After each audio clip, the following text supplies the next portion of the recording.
தன்னை சோழன் அடிச்சிட்டான்ற கோவம் இந்த ராகுவுக்கு இருக்குது. ராகு இதனாலேயே என்ன பண்ணுறாங்க, நிலாவுக்கு பிரச்சனை கொடுக்கணும். நிலாவுடைய கல்யாணமே ஒரு ஃபேக்கான கல்யாணம். அப்படி இருக்கப்போ இந்த சோழன் என்கிட்டே திமிரா நிலா என்னுடைய ஒய்ஃப்னு சொல்லி என்னையவே திட்டுறானா, அடிக்கிறானா, அசிங்கப்படுத்துறானா, இதை சும்மா விட மாட்டேன். நிலா, உன் லைஃப்பில் இனி நான் எப்படி வரேன்றதை பார் அப்படின்னு அந்த மனசுக்குள்ளே நினச்சிட்டு அதுக்கான ஏற்பாட்டையும் பண்ணி விட்டுறாங்க இந்த ராகு. அடுத்த நாள் வீட்டுக்கு காலையிலே பொழுது விடிய இங்கே காலையிலே எழுந்து வர நிலாவுக்கு பெரிய அதிர்ச்சி கொடுக்குற ஒரு சம்பவம் என்னன்னா, அவங்க அம்மா அப்பா அண்ணன் 3 பேரும் நிற்கிறது தான். ஏன் இந்த விஷயம் ஏற்கனவே மதிக்கும் தெரிஞ்சிருக்கும். மதியம் இந்த விஷயத்த அவங்க வீட்டில் இருக்கவங்க கிட்ட சொல்லிட்டாங்க. மொத்த பேரும் கிளம்பி நிற்கிறாங்க. ஏன் நிலா, என்னடி நினச்சிட்டு இருக்கோம் மனசில்? கல்யாணம் பிடிக்கலைன்னா நீ அதுக்காக இப்படி ஓடி இங்கே பிடிக்காத ஒரு கல்யாணத்தை பண்ணிட்டு இந்த வீட்டில் இருக்கணும்னு என்னடி அவசியம் இருக்கும் உனக்கு அப்படின்னு சொல்ல, அம்மா என்ன பேசிக்கிட்டு இருக்க அப்படின்னு சொல்லி கேட்குறாங்க. அப்போ உடனே ராகவ், நான் தான் இப்படி பிடிக்காத ஒரு இடத்துல எடுத்து நீங்கள் எதுக்கு கஷ்டப்படணும்? உங்களுக்கு நான் தனியாக வீடு பார்க்குறேன்னு சொன்னதுக்காக தானே இந்த சோழன் என்னை தேடி அடித்தான். இனிமேல் தனியாக எதுக்காக நான் உங்களுக்காக வீடு பார்க்கணும்? உங்கள் வீட்டுக்கே நீங்கள் போய் இருக்கலாங்க. இதுக்கு எந்த யாரும் எதிர்ப்பு தெரிவிக்க மாட்டாங்கன்னு அந்த ராகவ் சொல்ல, இப்போ எதுக்காக என் லைஃப்பில் தேவையில்லாமல் நீங்கள் இன்டர்ஃபியர் ஆகுறீங்க? முதல்ல நீங்கள் யார் அப்படின்னு சொல்ல, நான் யாரோ தாங்க, ஆனால் இவங்க உங்களுக்கு வேண்டப்பட்டவங்க தானே, இவங்க உங்கள் அம்மா அப்பா தானே, இவங்களுக்கு நீங்கள் பதில் சொல்லி தானே ஆகணும் அப்படின்னு அந்த ராகவ் தெனாவட்டா பேச, சுற்றி இருக்க அத்தனை பேரும் அதிர்ச்சியில் நிற்கிறாங்க. இங்கே நிலாவை சுற்றி நிற்கிற அத்தனை பேரும்.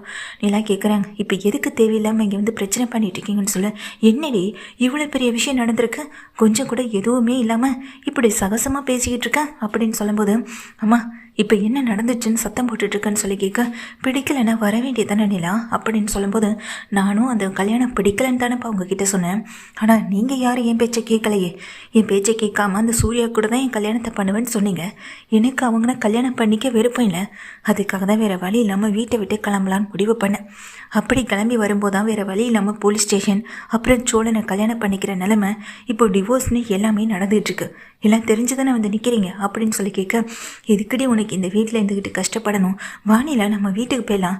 இதுவே நீ கல்யாணம் பண்ணிக்கிட்டதே பொய்யான கல்யாணம் தானே, நீ ஒன்றும் இந்த டிரைவரை பிடிச்சி கல்யாணம் பண்ணிக்கலே அப்படின்னு சொல்லு. நல்லா கேளுங்க ஆண்டி அப்படின்னு அந்த ராகு சொல்கிறாங்க. சாரி நிலா, நேற்று ஒரு நைட்டுக்குள்ளே உங்கள் ஃபேமிலியை நான் கண்டுபிடிக்க ரொம்ப சிரமப்பட்டேன். அவங்கக்கிட்ட பேசி அவங்கள வரவழைக்கவும் செஞ்சேன். நீ பாருங்க நிலா, உங்களுக்கு எது சேஃப்டியோ அதை தான் நானும் இப்போ பண்ணிகிட்ருக்கேன் அப்படின்னு ராகுல் சொல்ல, எதுங்க சேஃப்டி எனக்கு நீங்கள் பண்ணுறது? என்ன திரும்பவும் என்னை இவங்க கூட அனுப்பி வைக்கிறதா? இவங்க கூட திரும்ப போனால் அந்த திரும்பவும் சூர்யாவை வரவழைச்சி கல்யாணம் பண்ணி வைக்க, அதுக்கு தானே அப்படின்னு சொல்லி கேட்க, ஏன் நிலா இப்படியெல்லாம் பேசுகிறேன்? இனி உனக்கு பிடிக்காததை நாங்கள் யாரும் அந்த வீட்டில் செய்ய மாட்டோம், வாமா போகலாம் அப்படின்னு அவங்க அப்பா மனோகரும் கூப்பிடுறாங்க. ஆனால் அதையெல்லாம் கேட்கவே இல்லை நிலா. இப்போ என்ன உங்களுக்குலாம் பிரச்சனை அப்படின்னு நிலா சத்தம் போடுறாங்க. அப்போது வானதியுமே அங்கே நிற்கிறாங்க. அப்போ வானதியுமே இங்கே நிலவை பார்த்து, அதான் கூப்பிடுறாங்கல்ல, போக வேண்டியதானே, இன்னும் எதுக்காக நீங்கள் இங்கே இருக்கணும்? உங்கள் அம்மா அப்பாவே இனி எந்த பிரச்சனையும் கொடுக்க மாட்டோன்னு சொல்லி கூப்பிடுறாங்க. நீங்கள் அவங்க கூட போய் இருக்கிறதானே சரி, பொய்யான ஒரு கல்யாணத்தை பண்ணிட்டு இங்கே இருக்கணும்னு அவசியம் இல்லையே அப்படின்னு இந்த வானதியை சொல்ல, கொஞ்சம் அமைதியாக வானதி அப்படின்னு பாண்டியன் பார்த்து முறைக்கிறாங்க. நீ சும்மா இரு பாண்டி அப்படின்னு வானதி சொல்லிட்டு, நிலா உங்கள் அம்மா அப்பா சொல்கிறது தான் சரி, நீங்கள் இனிமேல் வீட்டுக்கு போகலாம். உங்களை கட்டாயப்படுத்தி யாருக்கும் கல்யாணம் பண்ணி வைக்க மாட்டாங்க. இங்கேருந்து கஷ்டப்படுறதுக்கு நீ அங்கே போய் சந்தோஷமாக இருக்கலாம் அப்படின்னு சொல்லும்போது பாண்டி பார்த்து முறைக்கவும் செய்கிறாங்க. இங்கே நிலா வானதியை. சோழனுக்கு ரொம்ப பெரிய அதிர்ச்சியாக இருக்குது. ஏன்னா என் பொண்ணை நீ காப்பாற்றுறன்னு பிடிச்சி கல்யாணம் பண்ணிட்டாலும் சரி, இப்போ வரைக்கும் இந்த வீட்டிலே வச்சுக்கலான்னு முடிவு பண்ணிட்டியா? நீ பாரு நிலா, இவளை நம்பியெல்லாம் நீ இந்த வீட்டில் இருக்க வேண்டாம், வா போகலாம் அப்படின்னு சொல்ல, போதும் நிறுத்துங்க அப்படின்னு எல்லாரும் முன்னாடி சத்தம் போடுறாங்க. ராகு உடனே நிலாவை பார்த்து, உன் நல்லதுக்காக தானே பேசிக்கிட்டு இருக்காங்க நிலா, கிளம்பு அப்படின்னு எங்கள் நிலாவை பார்த்து சொல்ல, முதல்ல நீ யார்? எங்கள் குடும்ப விஷயத்தில் தலையிடறதுக்கான உரிமை உனக்கு யார் முதல்ல கொடுத்தா? முதல்ல இந்த இடத்த விட்டு போ அப்படின்னு அந்த வானதிக்கும் இந்த ராகுவுக்கும் சேர்த்து தான் நிலா சொல்கிறாங்க. அந்த வானதியை பார்த்து நிலா முறைக்கவும் செய்கிறாங்க. என் வாழ்க்கையில் முடிவெடுக்க வேண்டியது நான் மட்டும்தான்.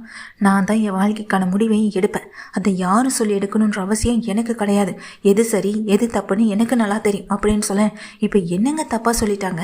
உங்கள் அம்மா அப்பா உங்களை கூப்பிடுறாங்க, நீங்கள் போக வேண்டியதானு சொல்லி வானதி திரும்ப சொல்லும்போது, போதும் வானதி, தேவையில்லாமல் இந்த விஷயத்தில் நீ தலையிடாதா. உனக்கு என்ன இதில் தகுதி இருக்குது தலையிடுறதுக்கு?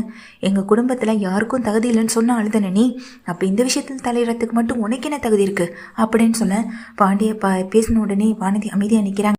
உடனே நிலா சொல்கிறாங்க, இப்போ என்ன பிரச்சனை? நான் டிவோர்ஸ் போட்டால் தான் பிரச்சனை இல்லையா? உடனே எல்லாருக்கும் முன்னாடியே ஃபோன் பண்ணுறாங்க வக்கீலுக்கு. சொல்லுமா அப்படின்னு அவங்கள பேச, இங்கே பாருங்கள், நான் இப்போவே இந்த கேஸை வாபஸ் வாங்குறேன், இந்த கேஸை நான் கேன்சல் பண்ணுறேன் அப்படின்னு சொல்ல, இதில் உன் ஹஸ்பண்டுக்கும் விருப்பமானு சொல்ல, என்னுடைய முடிவு தான் அவருடைய முடிவும். அவருமே இதில் விருப்பம் இல்லாமல் தானே அங்கே கோர்ட்டு கேஸுன்னு அலைஞ்சிட்டு இருந்தார். இனிமேல் எங்கள் கேஸ் கோர்ட் வரைக்கும் வர வேணாம், இனி நாங்கள் சந்தோஷமாக வாழுவோம் அப்படின்னு நிலா சொல்லும் போது சோழன் அதிர்ச்சியோட பார்க்குறாங்க. என்ன சோழன், உங்களுக்கு தான் என்னை ரொம்ப பிடிக்குமே, என்னை லவ் பண்ணுறேன் பின்னாடியே வந்துட்டு இருந்தீங்கல்ல அப்படின்னு சொல்லும்போது ஆமான்னு இங்கே சோழன்னு சொல்கிறாங்க. உடனே நிலா வானதியை பார்த்து சொல்கிறாங்க, என்ன வானதி, நீ பாண்டியை லவ் பண்ணுறேன்னு பாண்டி பின்னாடி சுற்றிட்டு தானே. பாண்டி உன்னை லவ் பண்ணுறதா தெரியல, கடைசி வரைக்கும் பாண்டி பின்னாடியே சுற்றிட்டு இருந்த. ஒரு கட்டத்துக்கு மேலே பாண்டியை உன்னை காதலிக்கிறதா சொல்லலை. அதே போல் தான் இதுவும். நாங்கள் பண்ணிக்கிட்டது ஃபேக்கான மேரேஜாக இருக்கலாம், ஏன் கல்யாணத்துக்கு அப்புறம் யாரும் லவ் பண்ணுறது இல்லையான்னு. இப்போ ஏன் பின்னாடி சோழன் சுற்றிட்டு இருக்காரு லவ் பண்ணுறேன்னு. ஒரு நாள் என் மனசும் மாறும், நிச்சயமாக மாறும். அன்னைக்கான நாளுக்காக அவர் காத்துட்ருக்காருன்றதும் எனக்கு தெரியும். என்னால் என் மனசு மாற்றிக்கவும் முடியும், நான் கண்டிப்பாக ட்ரை பண்ணுவேன். அவருடைய காதலை நிச்சயமாக இன்னைக்கு இல்லைனாலும் என்னைக்காவது ஒரு நாள் நான் ஏற்றுப்பேன். உங்கள் காதல் கை கூடினது மாதிரி எங்கள் காதலும் ஒரு நாள் கை கூடும் அப்படின்னு நிலா செருப்படி கொடுக்குற விதமாக அந்த வானதிக்கு பதில் சொல்ல, வானதி பேச்சு மூச்சு இல்லாமல் நிற்கிறாங்க. தான் அம்மா அப்பா ராகுன்னு எல்லாருக்கும் இது பெரிய அதிர்ச்சியாக இருக்குது. நிலா அப்படின்னு பார்க்க, இது நாள் வரைக்கும் நான் இவன் கூட சந்தோஷமாக வாழ்ந்துட்டு இருக்கதான் தான் நினச்சிங்க, இனிமேலும் அப்படியே இருங்க. இனிமே நீங்கள் என்னை வந்து கூப்பிட்டு போகிறேன் அப்படி இப்படின்னு என்னை டார்ச்சல் பண்ண வேண்டாம். இங்கே பாருங்க ராகு, நான் உங்கள் கம்பெனிக்கு ஜஸ்ட் ஒரு ஸ்டாப் மட்டும்தான், வேலை பார்க்க வந்தேன், அவ்வளவுதான். அதை தாண்டி வேறு எந்த ரிலேஷன்ஷிப்பும் கிடையாது. அதே மீறி நீங்கள் என் வாழ்க்கைக்குள்ளே நிறைய இன்டர்ஃபியர் ஆகிட்டீங்க. இதுக்கப்புறமா என்னால் பொறுத்து போக முடியாது. இனிமே உங்களுக்கு கீழே என்னால் வந்து வேலை பார்க்க முடியாது ராகவ். இனிமே லைஃப்பில் வந்து ஏதாவது பிரச்சனை பண்ணணும்னு நினச்சிங்க, அப்புறம் நான் சும்மாவே இருக்க மாட்டேன்னு நிலா சொல்கிறாங்க. நிலா கொடுத்த பதிலடியை நடேசன்லேருந்து பல்லவன், பாண்டியன், சோழன், சேரன் யாரும் எதிர்பார்க்கல. வந்து நின்று அந்த குடும்பம் அத்தனை பேரும் அசிங்கப்பட்டு தான் இங்கேருந்து போகிறாங்க. இவன் சொல்லியிருக்கான்னு நம்மளும் வந்திருக்கக்கூடாது அப்படின்னு அங்கே மனோகர் திட்டிகிட்டே வண்டி எடுத்துகிட்டு கிளம்பிடுறாரு. தாசுமே முறைச்சி பார்த்துட்டே தான் போக செய்கிறாங்க. ராகு அந்த பார்த்து நின்றுட்டு இருக்கும்போது, ஏண்டா உனக்கு இந்த தேவையில்லாத வேலை, திரும்ப கடைசியில் அசிங்கப்பட்டது நீ தானடா அப்படின்னு இங்கே ராகுவை பார்த்து சோழனும் திட்டுறாங்க. போங்க, இதுக்கப்புறம் என் கண்ணு முன்னாடி நிற்காதீங்கன்னு சொல்ல ராகவும் அவமானப்பட்டு அந்த இடத்த விட்டு போக, வானதி, இந்த வீட்டுக்கு நீ எப்படி மருமகளாக வரணும்னு நினச்சி அதே போல் இந்த வீட்டுக்கு நான் மருமகளாக வந்துட்டேன், இதை மாற்ற யாராலும் முடியாது அப்படின்னு சொல்லிட்டு இங்கே நிலா சோழனை பார்க்குறாங்க. எங்களுக்கு விருப்பம் இல்லாமல் நடந்த கல்யாணம் தான், ஒரு நாள் என் விருப்பத்தோடு இந்த கல்யாணம் நடக்கும் அப்படின்னு சொல்லிட்டு உள்ளே போக, போதுமா உனக்கு இந்த பதில் போதுமா, இல்லை இதை விட ஏதாவது பெரிய பதில் ஏதாவது வேணுமா? நிலா ஒன்றும் பணத்துக்கோ காசுக்கோ ஆசைப்பட்டவ கிடையாது. அவ்வளோ வசதியான இடத்துல இருந்து வந்தாலும் கூட, இது ஃபேக்கான மேரேஜ்னு தெரிஞ்சாலும் கூட என் குடும்பத்துக்காக இந்த வீட்டில் இருந்தவ அப்படி நீங்கள் சோழன்னு சொல்கிறாங்க. நடேசனும் சரியாக சொன்னடா, இந்த வீட்டில் எந்த கஷ்டப்பட்டாலும் பரவாயில்ல, இந்த குடும்பத்துக்காக இருக்கணும்னு நினச்ச நிலா இங்கே ஊருக்குள்ளே இருந்தாலும் இந்த குடும்பத்து மேலே இருக்க மரியாதையை சீர்குலைக்கிற விதமாக நடந்துக்கிறேன். வானதி வானதி உன்னால் ஏணி வச்சாலும் நிலா அளவுக்கு வர முடியாது, எட்டவும் முடியாது. அவள் மனசு தங்கும், ஆனால் ஓ மனசு மற்றவங்களை காயப்படுத்தி பார்க்கணுன்னு நினச்சிட்ருக்குது அப்படின்னு அங்கே பாண்டியும் சொல்கிறாங்க, சோழனும் சொல்கிறாங்க. இதுக்கப்புறம் என் கண்ணு முன்னாடி நிற்காத, முதல்ல பிரச்சனையை பெருசுப்படுத்தணும்னு நீ கிளம்பி வந்ததெல்லாம் போதும், இனிமேல் என் கண்ணு முன்னாடி நிற்காத, என்னை பார்க்க வராதன்னு எங்கள் பாண்டியை சொல்லி திட்டி விட வானதி அழுதுகிட்டே நிற்கிறாங்க. நான் என்ன பாண்டி தப்பாக பேசிட்டேன்னு சொல்ல, நீ பேசினது எல்லாமே தப்பு தான், இப்போ வரைக்கும் தப்பாக பேசிட்டோமேனு ஒரு வருத்தம் கூட இல்லை, தப்பாக பேசிட்டோமான்னு என்கிட்ட கேட்குறியா அப்படின்னு வானதியை பார்த்து எங்கள் பாண்டி கேட்குறாங்க.